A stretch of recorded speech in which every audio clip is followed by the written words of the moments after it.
Vamos começar com o capítulo 4 do livro de Gereta de Shuvá.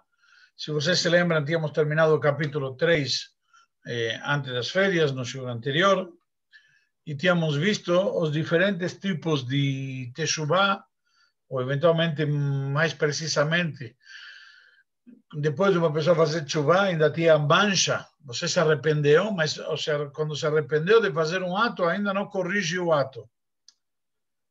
Só para fazer uma recapitulação, é o seguinte: eu, vamos dizer, peguei dinheiro de alguém, Deus me livre, certo? Uma pessoa pegou dinheiro de outro. Ele pegou dinheiro, então o que acontece? Ele se arrependeu. Se arrepender é o primeiro passo, mas dentro dele. Aí, depois disso, ele tem que chegar no quê? No segundo passo, que é devolver o dinheiro. Certo? Não adianta pedir desculpa se não te devolvo o dinheiro. Então, tem várias etapas que eu devo seguir aqui.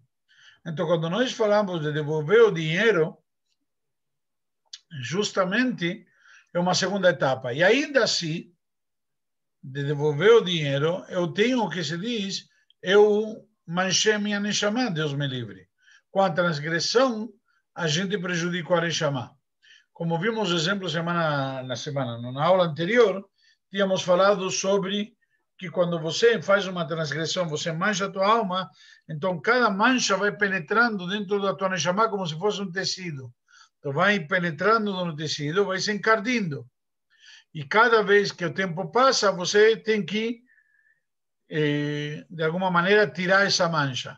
E tínhamos visto, se vocês se lembram, que tinham basicamente uma discussão se uma lavagem limpava todas as manchas ou teria que fazer lavagens, tantas lavagens quanto transgressões teve. Chamamos de lavagem, na época era jejuns, e por cada transgressão tinha uma quantidade de jejuns determinada.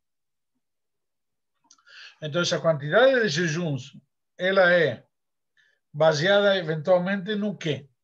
Ou seja, nós tínhamos visto e concluímos que se uma pessoa transgrediu, por exemplo, mais de 3 vezes pelo menos ele deveria expiar a sua Neshama.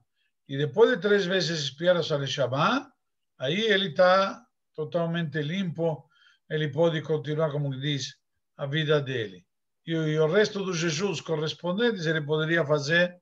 Se ele queria fazer, pode fazer nos dias de verão, nós vimos, de inverno, que são dias mais curtos, ou dividir em 2 meios jejuns, e assim por diante, se ele quiser completar a quantidade de dias necessários. Mas, basicamente, 3 vezes ele deveria, se ele transgressou 3 vezes ou mais. Ok? Depende de com qual tipo de corban comparamos aqui. Alguma dúvida? Só como passou tanto tempo que a gente não estuda, eu preferi fazer uma recapitulação um pouco maior. Podemos continuar adiante?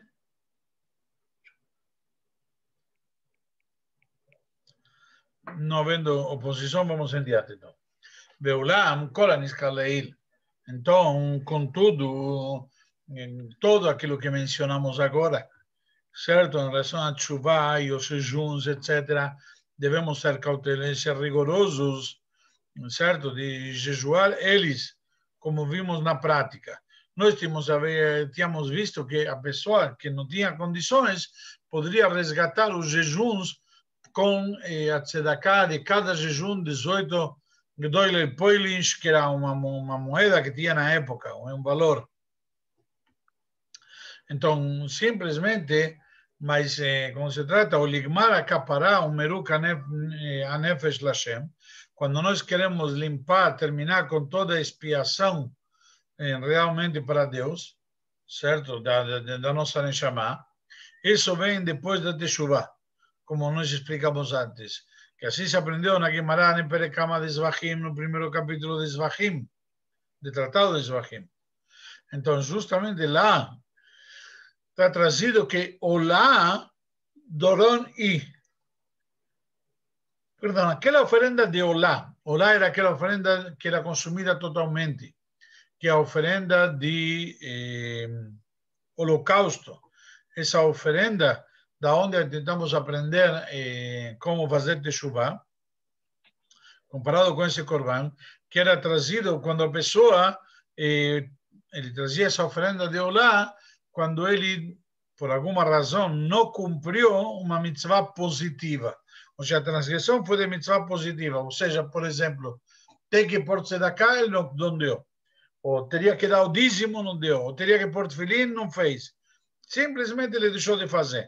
Não é que ele fez uma transgressão proibitiva. Não sei se vocês se lembram, nós analisamos essas diferenças.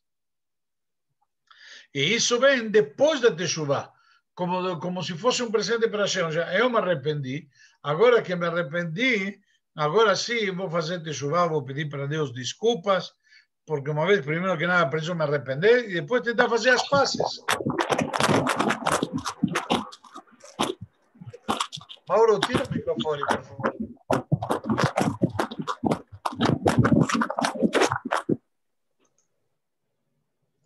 Então, na prática, aí a pessoa faz chuva e ele traz um presente. Por que você manda um presente? Um presente para demonstrar para a pessoa tua, vamos dizer, por assim dizer, tua boa intenção de fazer as pazes. Como que você quer eventualmente se acertar. Então, para a gente também traga um presente. Então, depois de que diz assim, depois de que ele, primeiro que nada, agradou, como nós falamos, a pessoa deu o exemplo, justamente se encaixa aqui direitinho, a pessoa que, por exemplo, ele pegou dinheiro de alguém. Não adianta, você se arrepende. Eu me arrependo, não quero pegar mais, não vou pegar mais dinheiro de ninguém.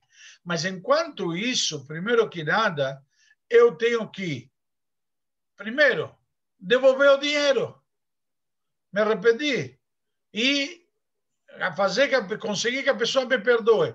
Não adianta pedir para a pessoa me perdoar se não devolvo o dinheiro. Então, vou devolver o dinheiro e aí vou pedir perdão. E vamos ver se ele me perdoa. Para ele me perdoar, que vou mostrar. Vou fazer um ato de boa vontade, vou trazer um presente, alguma coisa, justamente para poder trazer, de novo, resgatar essa afinidade. Ou seja, agradá-lo. Então, simplesmente teremos o presente, que esse é o sentido aqui desse corban, dessa oferenda. Então, é um meio, justamente, para poder trazer, como se diz, agradar a outra pessoa para me perdoar. E quando ele me perdoa, então aí sim, depois vou procurar limpar a mancha que surgiu disto, espiritualmente falando.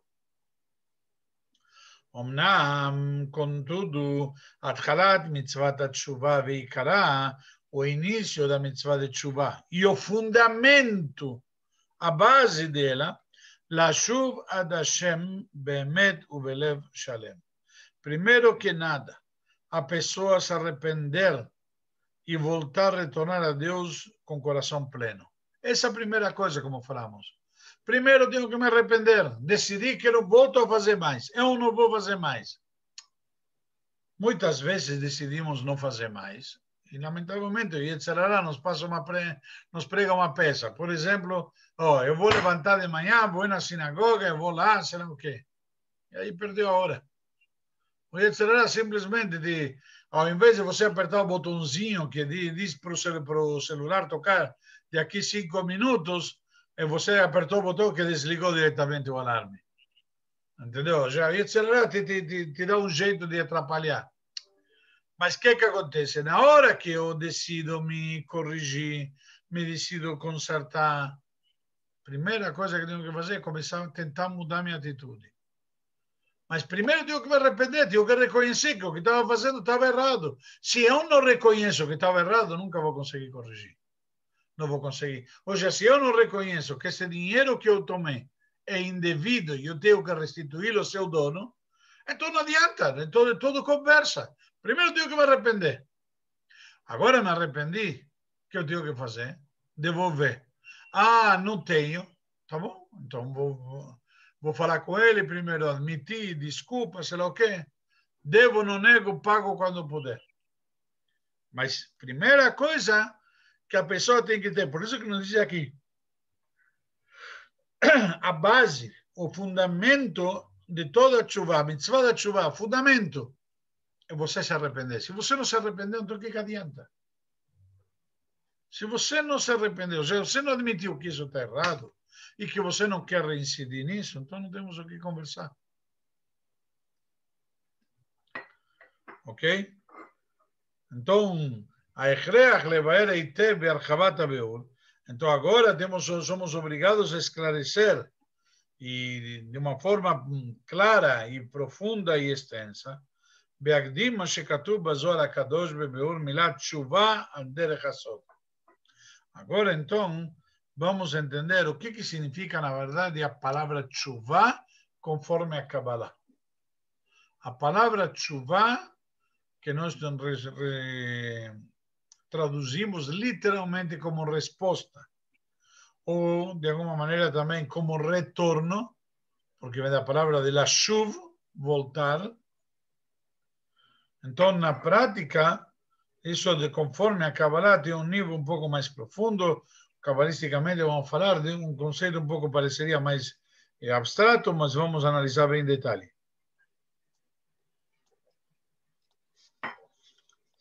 Então, vamos lá. O que significa a palavra tshuva conforme a Kabbalah? Que aqui, na verdade, chama al derech hasod. Sod é o segredo. É o nível mais profundo, o nível que está oculto, é um segredo. Então, de que se trata aqui a tshuva? Diz, tshuva, se você vê, pode dividir, como está trazido de alguma maneira aqui, é tashuv kei. Certo? Tashuv é que volte a rei, ou seja, a letra rei que volte. Então, vamos lá, a que se refere isto, Tashuv Kei? Ou seja, se vocês reparem, se vocês percebem no texto, Tashuv Kei, na verdade, se você junta, todo junto, fica Tshuva, exatamente. Você poderia ler Tshuva tranquilamente. Ou seja, na prática, vou esclarecer para vocês, quando nós escrevemos o nome de Deus, qual o nome de Deus mais infalível, que a gente diria, o nome profundo? O nome de 4 letras, Yud, Kei, Vav, Kei. Certo? Temos 2 vezes a letra Rei. Temos a letra Rei, a primeira, e temos a segunda letra Rei. Ok? Dizem os sábios, uma se refere, que chama Rei Tata'a e Rei Ila'a. Uma rei inferior e a outra rei superior. E se refere a que tem 2 tipos de chuva. Tem uma chuva inferior e tem chuva superior.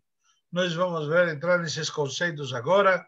Por isso, qualquer coisa, se alguém tiver alguma dúvida, me pergunta. Eu estou indo devagarinho, tentando ser preciso nos conceitos. Agora vamos ler dentro do texto. Só queria que vocês entendessem isso. Então, na prática, Rei Tata'a, Tshuva Tata'a, a primeira letra Rei, a letra Rei que é inferior, justamente,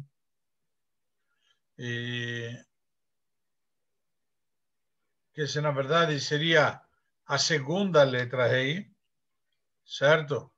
Então, na prática, nós temos Yud Kei Vav Kei. Tem o nome de Deus, esse nome de Deus se escreve justamente com essas 4 letras, mas tem o nome de Deus, se escreve somente Yud Kei. Kiyad al Kes Ka, Milchamal Hashem Ba'amalek. Vamos ler daqui umas semanas na Torá.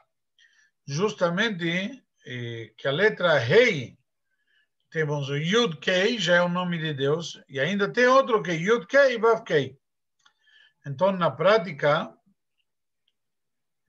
a letra Rei final, a última letra Rei, chamada Tshuva Tata'a, Rei Tata'a, a Rei de baixo, a Rei inferior, e ela traz uma Tshuva inferior.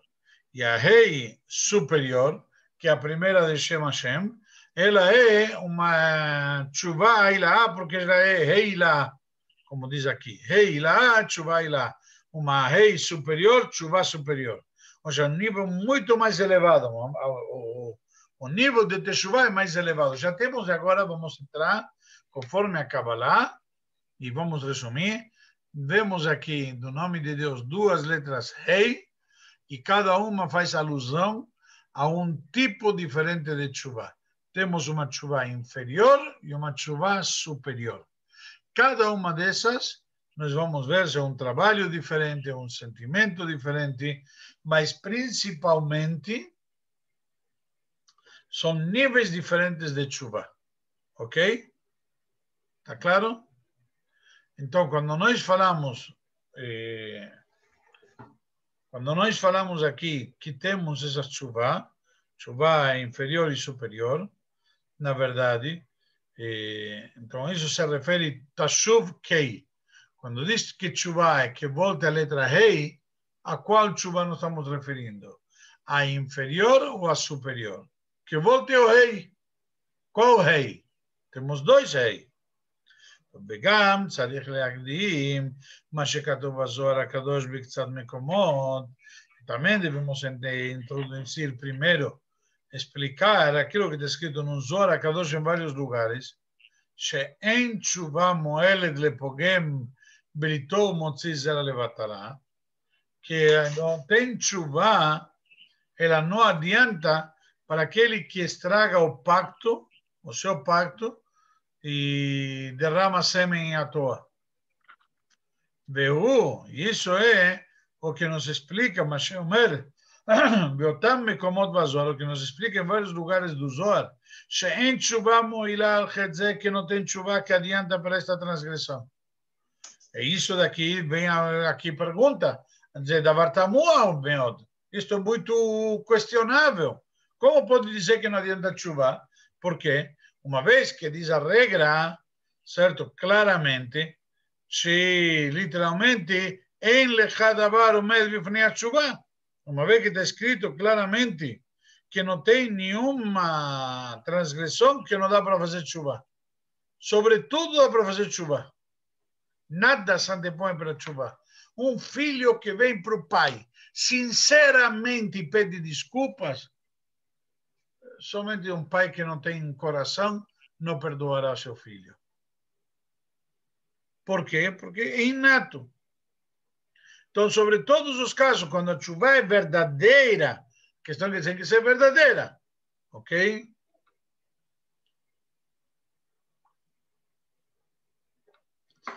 Filho, mesmo assim, transgressões muito graves, como idolatria e relações promíscuas, elas também podem ser, como chama, perdoadas. Então, uma vez que elas têm um nível mais grave, por que mais grave? Porque está escrito que são transgressões sobre as quais a pessoa tem que deixar se matar mesmo e não transgredir. Se alguém te diz, olha, ou faz idolatria ou te mato, então me mata. Isto daqui eu não vou fazer. Ok? Isso daqui não precisa sequer estar na frente de 10 pessoas. Então, vamos lá. O Perash, Bereshit Chokhmah, e explica num livro de Kabbalah chamado Reshit Chokhmah, שכוונת הזוהר היא, כהאינטואיטו, האינטנסיון do Zohar aqui nesse trecho é, שאין מועלת תשובת התאה, כי אם תשובה היא לה. Quando nos diz aqui que sobre essa transgressão de derramamento de sêmen não adianta tchuvá, explica então esse livro, certo, Reshit Chokhmah, que se refere a tchuvá tataá, a tchuvá inferior, o nível mais baixo de tchuvá. Porém, que é isso que se refere quando se chama de tchuvá simples. Quando falamos simplesmente de tchuvá, é tchuvá simples, a tchuvá baixa, a tchuvá inferior, tchuvá tataá. Ok? Ela que não vai adiantar. Mas quando se fala de tchuvá ilá, a isso que se refere a outra passagem do Talmud, que nos diz que não tem nada que se antepõe, nada que se interpõe perante uma tchuvá. Então, então agora, para entender isto, me'at mizeir, pelo menos tentar um pouquinho, que é algo bem complexo, צריך להקדים מה שמבואר מהכתוב ומדברי רבותינו זיכרונם לברכה, עניין הכרת ומיתה בידי שמיים. Então, primeiro devemos esclarecer e entender aquilo que explicam nossos sábios em relação com a punição de Karet e a morte celestial, que são dois tipos de morte. Karet, na verdade, é quando se corta o vínculo com Deus. Deus diz, acabou, desisto, não quero mais nada com este cara. Acabou, ele não me pertence, ele não me representa, como nos filmes de suspense, se vai ser pego, o governo vai negar qualquer tipo de vínculo e responsabilidade. Então, aqui, na verdade, então devemos entender aquilo que nossos sábios da missão da memória nos disseram um pouquinho sobre isto, pelo menos. Então, כשעבר העבירה שחייבים עליה כרת, היה מת ממש קודם 50 שנה. Se a pessoa fazia uma transgressão, na época que estava o Beit HaMikdash, ele fazia uma transgressão que merecesse morte celestial Karet, o que acontecia? Ele não chegava a completar 50 anos de vida. E com a morte celestial, certo? Por exemplo, a pessoa que transgrede alguma transgressão que a punição dela é a morte celestial, ele morria literalmente, como se diz na hora, não era uma morte espiritual, ele morria, tira a neshama dele, e ele morria antes de 60 anos. Então, como nos traz aqui que Hananiah Ben Azor, o profeta Neemiah, simplesmente que ele falou uma profecia em vão, mentira, certo? E a Kadosh Baruch Hu, olha, não tem problema, eu vou tomar conta de você, como diz o versículo,